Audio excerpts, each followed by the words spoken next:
सर्वप्रथम current teacher और would be teachers, वर्तमान में शिक्षक और होने वाले शिक्षकों को मैं सर्वप्रथम अपनी ओर से एक बहुत विनम्र शिक्षक आपके समक्ष प्रणाम करता हूं, आपका शुभ चाहता हूं।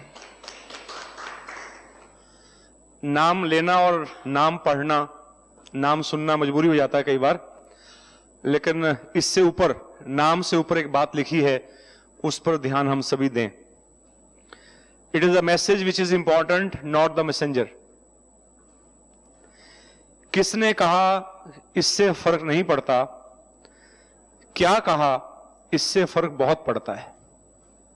आप अगर अपने जीवन में एक अध्यापक के रूप में मेरी आज की वार्ता में से कुछ पंक्तियां, कुछ सेंटेंस, कुछ बातें अगर अपना पाएं, आपके जीवन में कुछ भी वो बेहतर कर पाएं, तो मैं यहां आना, अपना समय देना, सूक्ष्म शक्तियों के सानिध्य में और बड़ी बहन की मानद साधु वेश में और शिक्षा के क्षेत्र में, ज्ञान के क्षेत्र में, संस्कृत हो चाहे बोलने की कला हो, इसके समक्ष महावीर जी मेरे साइड में बैठे हुए हैं। ये दो विभूतियों के बीच में बैठकर मैं अपने आप को और अधिक विनम्र, सरल और सहज पा रहा हूं। कुछ स्लाइड्स के माध्यम से और कुछ फिर इनफॉर्मल तरीके से वार्ता रहेगी। आपके भीतर जो सहज प्रश्न उत्पन्न होंगे उनको आप कहीं नोट कर लीजिए। मेरा प्रयास रहेगा कि उत्तर उनका हो पाए सहजता से, जो मेरे लिए संभव हो। कुछ रह जाएंगे तो मैं उन पर मंथन और चिंतन करके निस्संदेह आपको उसका उत्तर बाद में अवश्य दूंगा। लेकिन मेरा विनम्र प्रयास रहेगा कि कोई भी प्रश्न बिना उत्तर के ना रह जाए आज या आने वाले समय में, कि जब तक प्रश्न बने रहते हैं तब तक विकास नहीं होता। प्रश्न समाप्त होते हैं तो विकास पनपता है वहां से, और प्रश्न विकास की प्रथम सीढ़ी है, आवश्यक भी है उतने ही ज्यादा। मैं यहां कोई उपदेश देने के लिए नहीं आया आपके बीच में, it is just a talk, discussion. आपको सुनकर और पढ़कर और देखकर हैरानी होगी कि ज्यादातर चीजें वो होंगी जो आप पहले से जानते हैं। मेरे आने का मुख्य उद्देश्य आपको ज्यादातर चीजें रिमाइंड कराना है, दोहराना है कि आपने जो सुना है, समझा, वो सही है, इंडोर्स करना है। एक अध्यापक के रूप में मेरा ये फर्ज है कि मैं उन चीजों को शायद उम्र के लिहाज से मैं ज्यादातर से उम्र में बड़ा हूं, मेरे बाल सफेद हैं, हो सकता कहीं उन्हें छुपाए हुए हों, लेकिन अपनी उम्र का फायदा उठाते हुए मैं चाहूंगा कि मैं कुछ एडवाइस भी दूं, सलाह दूं, जबकि मुझे ये पता है अच्छे से कि जिसको सलाह की जरूरत होती है वही कहता है सलाह की मुझे जरूरत नहीं है। जब लोग कहते हैं कि आपने बड़ी अच्छी बात बताई, हम चाह रहे थे कि आप आए, तो मैंने कहा मैं आया तो हूं लेकिन आपके लिए नहीं आया। मैं उनके लिए आया हूं जो ये चाह रहे थे कि आप ना आए। ऐसी वार्ताओं की जरूरत क्या है? असल में उन्हीं को इन वार्ताओं की जरूरत है, ऐसे टॉक्स की उनको जरूरत है जो इस टॉक का महत्व नहीं समझते। जो समझते हैं उनको बस तो पहले से है, उनका तो रिमाइंडर है। एक अंधी महिला हेलन केलर को मैं बहुत प्रणाम करता हूं, दिल से प्रणाम। इतनी कमियां कुदरत ने उसको दी। मैं समझता हूं हम कितने सौभाग्यशाली हैं। मैं आप सबको देख पा रहा हूं, यस और नो? आप मुझे देख पा रहे हैं? लेकिन यह महिला ऐसी थी जिसको मैं नहीं देख सकता, क्योंकि मैंने देखा ही नहीं, थी नहीं मेरे टाइम में। लेकिन वो होती भी तो वो मुझे नहीं देख सकती थी कि उसकी आंखें नहीं थी। तो महानता और विशेषता उन लोगों की है कि जिनको आंखें मिलना सौभाग्य है। हमारी टर्मिनोलॉजी में जो वार्ता करते हैं हम कहते हैं बेचारा, सूरदास, अंधा, हमदर्दी करते हैं। लेकिन कमाल उन लोगों की है कि जो सो कॉल्ड दुर्भाग्य में थे, उन्होंने दुर्भाग्य के बावजूद भी ऐसा जीवन जिया, ऐसी बातें कही, ऐसी बातें जी कि वो सौभाग्यवान भी शायद नहीं कर पाए। कमाल देखिए आप। तो ये प्रेरणा देती है कि सौभाग्य होना भी बड़ी बात है, लेकिन दुर्भाग्य के वश होकर भी कई बार इंसान वहां पहुंच जाता है जो सौभाग्य वाला नहीं पहुंच सकता। आंखें वाले बातें नहीं कर सकते जो बिना आंखों वाले कर गए। तो उनको प्रणाम करता हूं, कितनी कीमती बात कही है उन्होंने, अपनी अनुभूति लिखी है। संसार की सबसे महत्वपूर्ण एवं सुंदरतम वस्तुओं को देखा व छुआ नहीं जा सकता, उन्हें केवल महसूस किया जा सकता है। मैं आपके लिए बहुत से तोहफे लाया हूं आज। आप वो तोहफे देख नहीं सकते, ना छू पाएंगे, लेकिन अपने दिल की अवस्था के अनुसार आप उनके महसूस अवश्य कर पाएंगे। और मैं समझता हूं कि वो तोहफे मुझे भी कहीं ना कहीं से मिले हैं। उनको मैं नमन करता हूं, एडवांस में धन्यवाद देता हूं कि जहां जहां से मैंने जो पाया है, जहां जहां से सीखा है, उनके चरणों में विनम्र प्रार्थना करते हुए कि मैं ठीक से दे सकूं। हम पोस्टमैन हैं। पोस्टमैन का काम यह होता है कि चिट्ठी को ठीक हाथों में ठीक ढंग से ठीक समय पर पहुंचाए। और उसने रोल ठीक अदा किया तो वेरी गुड। इससे पहले कि मैं विषय की ओर आऊं, अभी विषय शुरू नहीं हुआ अभी तो माहौल बन रहा है, हम तैयार हो रहे हैं। एक प्रार्थना उसमें हेल्प करती है। दुनिया में जितने मुश्किल काम है उसकी एक चाबी है। सबसे मुश्किल कामों की सबसे आसान चाबी प्रेयर है। कितना ही हमारा हृदय कहीं भी भ्रमित हो रहा हो, कहीं भी उलझा हुआ हो, हमारी कितनी परेशानियां हो, हम कहीं भी हो दुनिया में, अगर हम प्रार्थना कर लेते हैं तो हमारा हृदय इतना सहज और सरल कुछ समय को ले जाता है कि हम ग्रहण करने की अवस्था में आ जाते हैं। इसलिए जब भी कुछ करना हो, कोई भी नेक कार्य करना हो, तब भी शुभ कार्य, और कोई दिक्कत जिंदगी में आए कभी भी किसी किस्म की भी, तो इसको जरूर आजमाइए। अक्सर जब बहुत टफ पोजीशन आती है, बहुत समस्या बड़ी आती है, तब हम प्रेयर की तरफ जाते हैं कि अब तो दुआ ही करनी पड़ेगी, अब तो हाथ ही जोड़ने पड़ेंगे। मेरा मानना है अगर आपको विश्वास पक्का है कि दुआ से या प्रार्थना से, झुकने से काम होता है, कोई बड़ा काम आसान होता है, तो छोटे काम तो जल्दी आसान हो जाएंगे ना। तो बड़े काम की वेट क्यों करनी है कि बड़ा काम होगा तभी हम प्रार्थना करेंगे। छोटे छोटे काम में करने की आदत डाल लें प्रार्थनाशील होने की, तो बड़े समस्याएं आएंगी ही नहीं। आएंगी, लोगों को लगेंगी, लेकिन आपको लगेगी तो बहुत छोटी है क्योंकि आप प्रार्थनाशील हैं। चलिए कोमलता से आंखें बंद करके इसका 2 मिनट के लिए आनंद लेंगे। साथ देना चाहें तो साथ भी दे सकते हैं। अगर आप, मैं बहुत अच्छा गायक नहीं हूं, लेकिन भावना को पकड़िएगा। आओ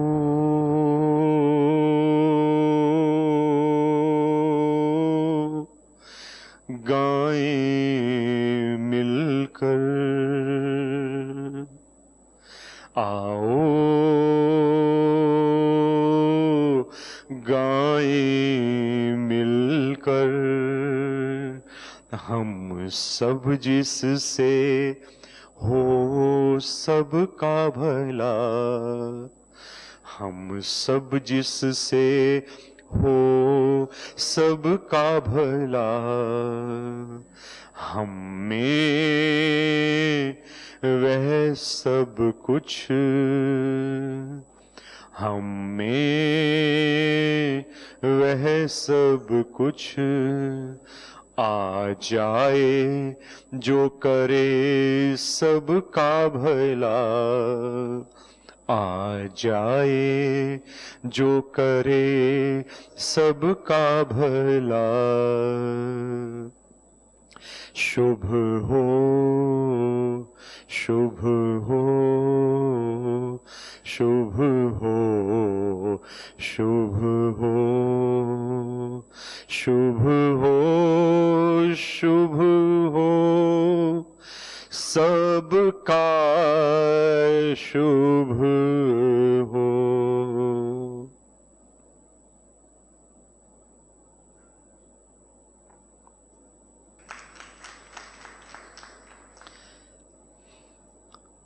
कोमलता से आंखें खोल सकते हैं। सबके शुभ को हृदय में स्थान देते हुए,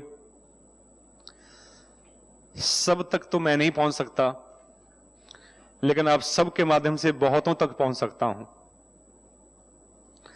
और आपके बीच में आने का उद्देश्य भी यही है कि मैं मल्टीप्लाई होना चाहता हूं, बढ़ना चाहता हूं। जो कहना चाहता हूं वो बात दूर तक जाए, उसके लिए आप सबको माध्यम बनाने के लिए आपके बीच में। हो सकता है कि ये दायरा बढ़ते बढ़ते हर अध्यापक, हर टीचर तक पहुंचे मेरी बात, और उसकी कड़ी और उसका निमित्त आप बने, इसकी संभावना है।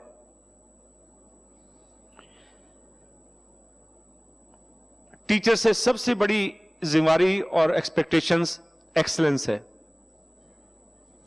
अक्सर मैं बीएड में, एमएड में या कहीं भी टीचर्स के बीच में जाकर विद्यार्थी हों जो पढ़ रहे हैं या पढ़कर टीचर लगे हों, एक बात अक्सर पूछा करता हूं, आप क्या बन रहे हैं, क्या बनना चाहते हैं, आप क्या हैं?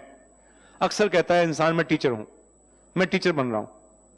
तो मैं अक्सर एक बात कहा करता हूं, टीचर मत बनिए, टीचर पहले से बहुत हैं। इस देश को, इस भारतवर्ष को अध्यापकों की जरूरत नहीं है। मेरे देश को, जिसको हम सब बहुत प्यार करते हैं, अच्छे अध्यापकों की जरूरत है। अगर बनना ही है तो become a good teacher.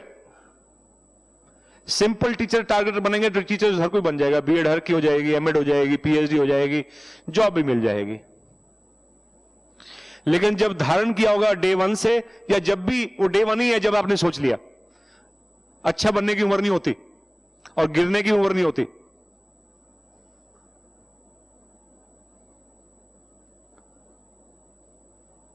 Good teacher बनने का अर्थ है कि you are to do the best, excellence.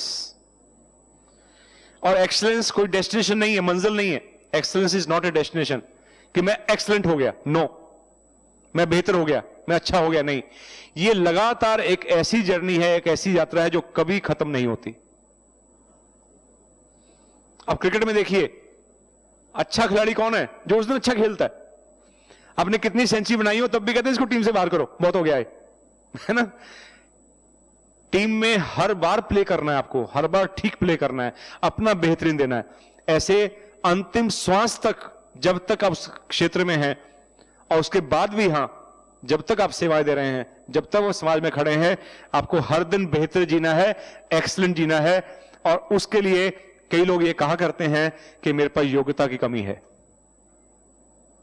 मैंने आईआईटी से नहीं पढ़ा, मैं फलां यूनिवर्सिटी से नहीं पढ़ा, मेरी बीटेक वहां से नहीं है, मेरी बीए ग्रेजुएशन दिल्ली यूनिवर्सिटी से नहीं है, XYZ कहीं से हम कह सकते हैं उसको, या मेरी मास्टर्स विदेश से नहीं की, मैंने फॉरेन से नहीं पढ़ा। ये सब हमारे लिए एक सहज तर्क या कुतर्क या बहाने हो सकते हैं। असली बात यह है, अच्छा बनने के लिए, एक्सेल करने के लिए, अपने जीवन में बेहतरीन देने के लिए आपकी योग्यता से कहीं महत्वपूर्ण आपका नजरिया है। That's why it is not only aptitude. Aptitude means योग्यता, but attitude यानी कि नजरिया, which can take you to altitude, ऊंचाई। जीवन में ऊपर उठना है, देश के लिए कुछ करना है, समाज के लिए करना है, परिवार के लिए करना है, और सबसे पहले परिवार और देश बाद में सब कुछ हो जाएगा, अपने लिए करो। Be selfish. तुम अच्छे बनोगे तो परिवार अच्छा ही होगा, परिवार अच्छा होगा, समाज अच्छा होगा, समाज अच्छा होगा, देश अपने आप अच्छा हो जाएगा, पूरा विश्व अच्छा हो जाएगा। तो be selfish, be good, first of all you yourself. स्वयं नेक बनो। Why in teaching? A engineers mistake lies in the grave. ये बिल्डिंग जहां बैठे हैं अगर अच्छी नहीं बनी होगी, किसी घटिया क्वालिटी का मटेरियल लगाया हुआ इंजीनियर ने, तो ये गिर पड़ेगी, मलबा बन जाएगी। तो जब उस मलबे की छानबीन होगी, सरिया देखा जाएगा, सीमेंट की क्वांटिटी और चीजें इन्वेस्टिगेट की जाएंगी, तो पाया जाएगा इंजीनियर की गलती थी। कहीं कोई उलझ जाए सरकारी महकमे में फाइल, तो गलती क्लर्क की मिलती है कि वो लिखना भूल गया, एंट्री भूल गया। क्लर्क की गलती मिलती है जब कोई फाइल गड़बड़ हो जाए, रिकॉर्ड ठीक ना हो, रिकॉर्ड मेंटेन ना किया हो। और जब देश गिरता है, देश बिगड़ता है, तो एक टीचर की गलती पाई जाती है। एक व्यक्ति ने कहा था, विचारशील ने, मैं देश को ऊपर उठा सकता हूं, मुझे सिर्फ 100 टीचर चाहिए। नो, मुझे 100 अच्छे टीचर चाहिए। कितनी ताकत है 100 अध्यापकों में कि एक देश को बदला जा सकता है। आप किसी भी प्रोफेशन में हैं, what ever professions you have, first of all one should be a good human being. एक विद्वान डॉक्टर मेरे मित्र थे, हमारे कार्यक्रम चल रहा था, मैं उसका संयोजक था। मैं उनसे निवेदन किया कि आप आइए। कहते मैं बोलना नहीं जानता। मैं कि आप दर्शन दीजिए, बस आप बैठे रहिएगा, मैं डॉक्टर साहब इतना ही बहुत है, आप बैठे रहिएगा, बोलने का काम मैं कर लूंगा। लेकिन फिर मैंने उनसे कहा, मैं कहा सर एक फॉर्मेलिटी से 2 लाइन तो बोल दो। उन्होंने शायद पहली बार ही बोली होंगी।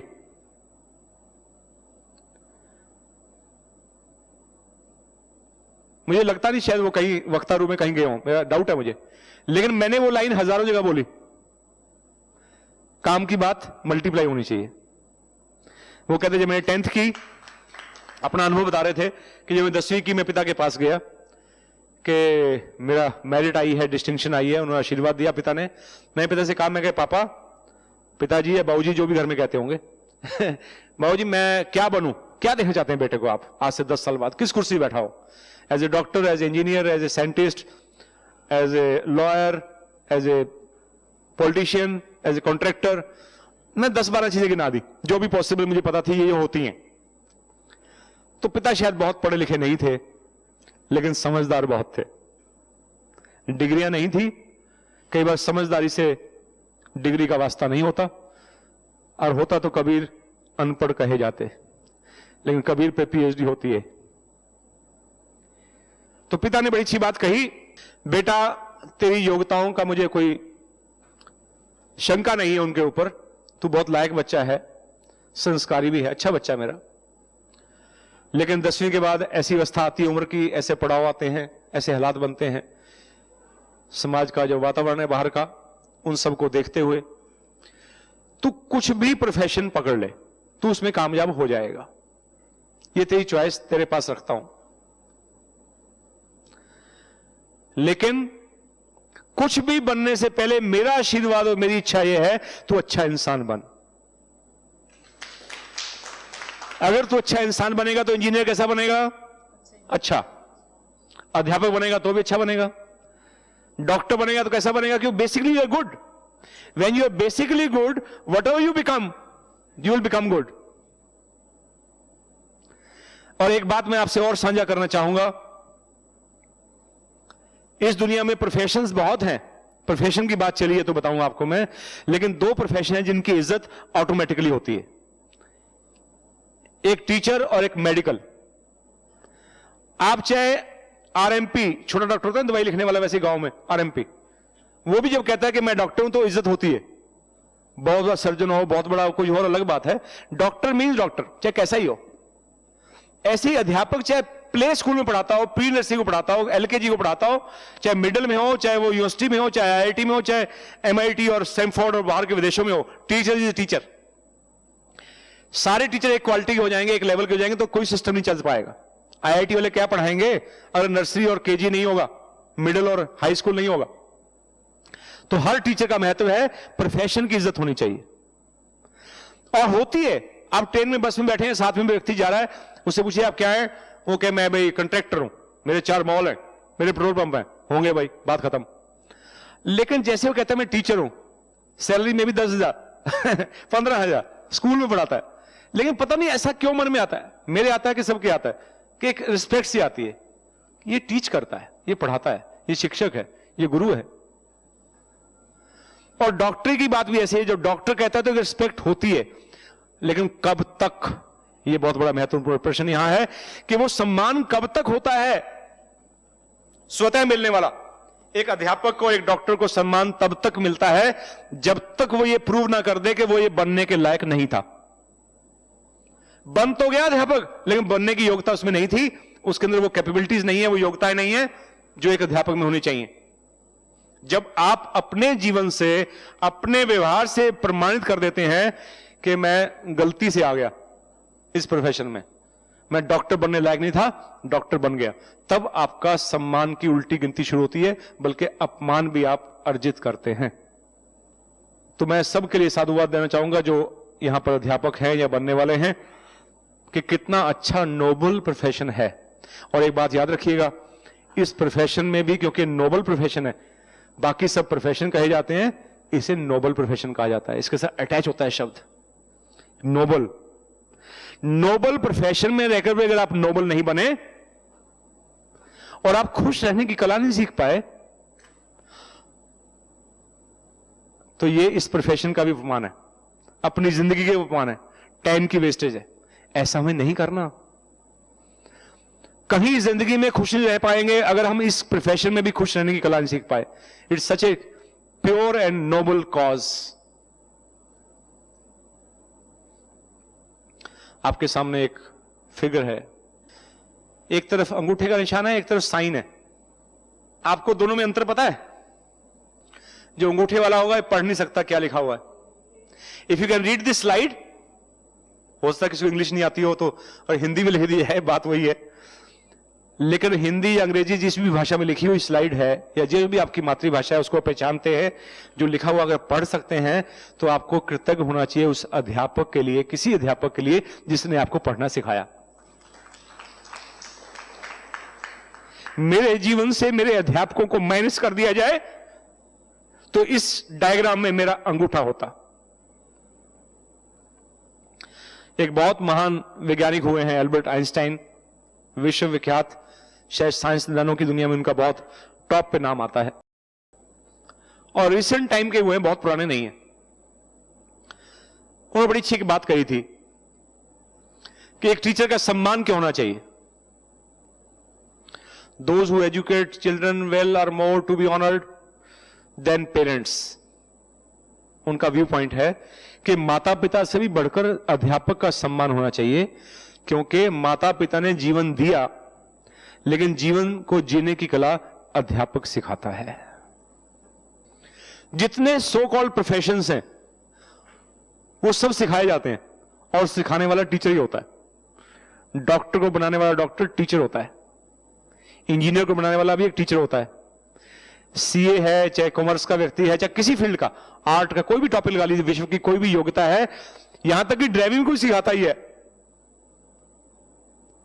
हर चीज सीखने के लिए पहले आपको एक अध्यापक की, एक शिक्षक की जरूरत पड़ती है। जैसे शिक्षक का सम्मान होना चाहिए। क्या रोल है एक टीचर का, क्या उम्मीद बांधी जा रही है हमारे से? हम अपनी जिम्मेदारी का एहसास करें। अंधेरे में रोशनी है, बहुत अच्छी बात। कम है, डिम लाइट है, तो थोड़ा और प्रकाशमान बनना है। खुद ही अंधेरे में है तो बच्चों को प्रकाशमान कैसे करेंगे? हमारी अलग अलग स्टेज हो सकती है। विचार करना है कि मैं रोल कितना निभा रहा हूं। रेगिस्तान में एक झरना, फूल के अंदर खुशबू ना हो तो क्या महत्व है उसका? शिक्षा में अध्यापक नहीं है और अध्यापक भी अच्छा अध्यापक नहीं है, तो शिक्षा ऐसी है जैसे खुशबू के बिना फूल। इंजीनियर, डॉक्टर या जो भी प्रोफेशन आपने लिया बन तो गए, लेकिन वैल्यू ओरिएंटेड नहीं है। और वैल्यूज देने के लिए धन नहीं चाहिए, पैसे से वैल्यूज नहीं आती। वैल्यूज जीने से आती हैं, जीवन से आती हैं। उसके लिए जिंदा व्यक्ति चाहिए जो उन वैल्यूज को जीता हो। एक जैसे ज्वेलर होता है,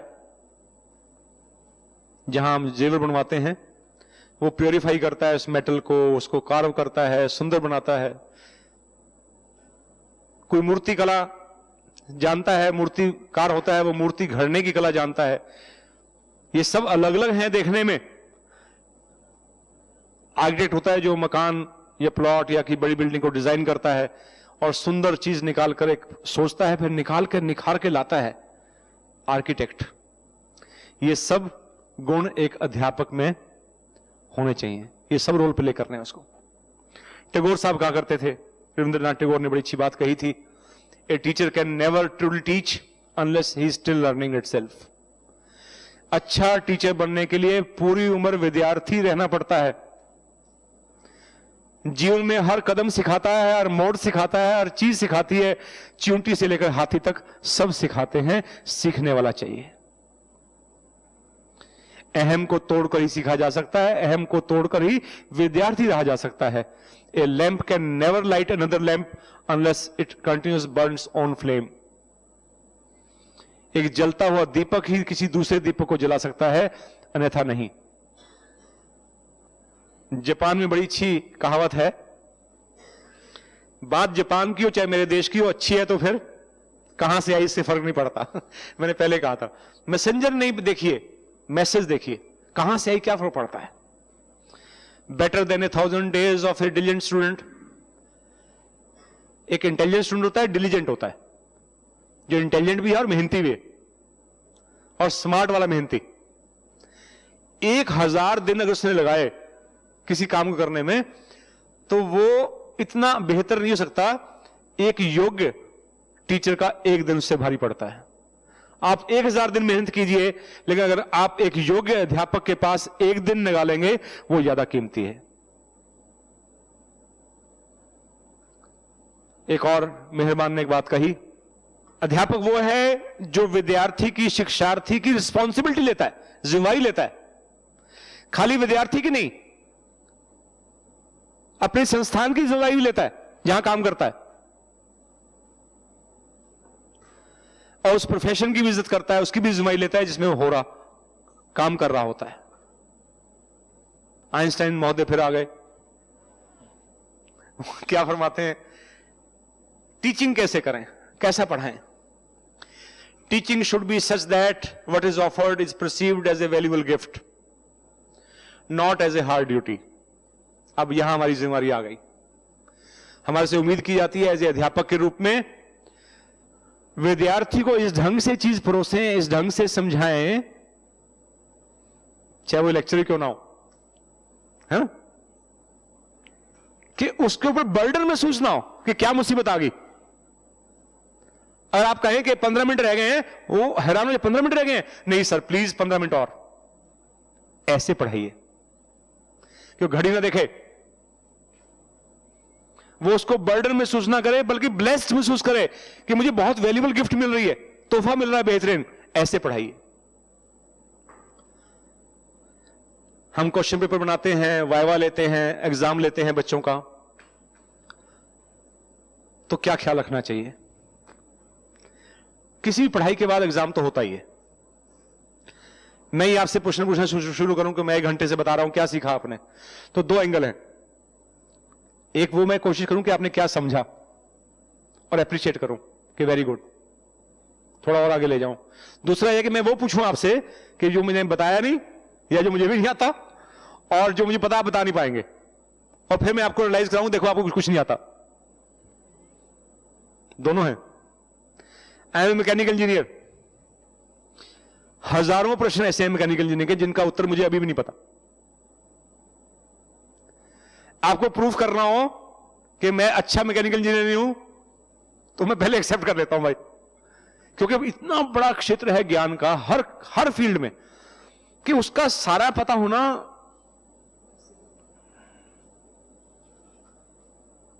असंभव।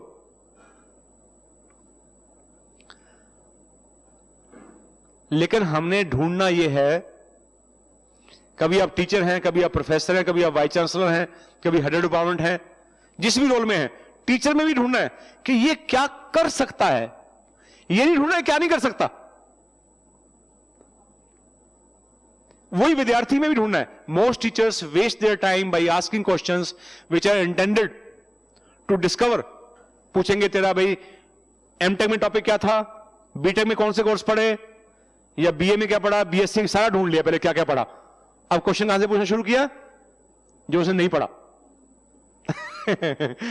ये तरीका ठीक नहीं है भाई। पूछो वो जो उसने पढ़ा हुआ है, उससे पूछिए बेटे इस कोर्स को पढ़ा आपने, क्या क्या पढ़ा था इसमें से, और बल्कि पूछिए बेटे ये 4 चैप्टर पढ़े आप बता रहे हैं, इसमें से अच्छा कौन सा आता है, आपको ठीक से कौन सा आता है। नहीं तो वो कह देगा सर मैं रिवाइज नहीं कर पाया, मेरे आउट ऑफ माइंड हो गया है। उसमें 10 तरीके हैं आपको जवाब देने के। ऐसा पूछिए, अगर आप इंटेलिजेंट हैं पूछने वाले, कि वो भी भाग ना पाए, वो खुद ही कर दे कि जी मैं आपके काबिल नहीं हूं। खुद ही हाथ झाड़ देगा, क्योंकि आपने पूछा कौन सा कोर्स सबसे प्यारा लगता है, कौन सा चैप्टर सबसे अच्छा लगता है, उसमें पूछिए ना फिर। और अगर ठीक से बता दे तो अप्रिशिएट भी कीजिए। कई बार अध्यापक बड़े सेल्फिश हो जाते हैं, अज्ञानी होते हैं, वो ऐसी बात बच्चे के मन में बैठा देते हैं, डर क्रिएट कर देते हैं, और बच्चे का मन बड़ा कोमल होता है। अब तो ऐसे पौधे भी हैं, अफ्रीका में एक ऐसा पौधा है, उसके बड़ा मशहूर है कि उसको जहरीला पौधा है, उसको वो टच नहीं कर सकते कि जहर पड़ जाता है, तो उसको गालियां देकर, अपशब्द कहकर, बुरा भला कहकर उसको मारा जाता है। पौधा मर जाता है, बच्चा तो वैसे मर जाएगा अंदर से। आपने 4 बार उसको प्रूव कर दिया कि डफर है, तू गधा है, तेरे अकल नहीं, तू नहीं कर सकता, तो इससे बड़ा क्राइम कोई नहीं है।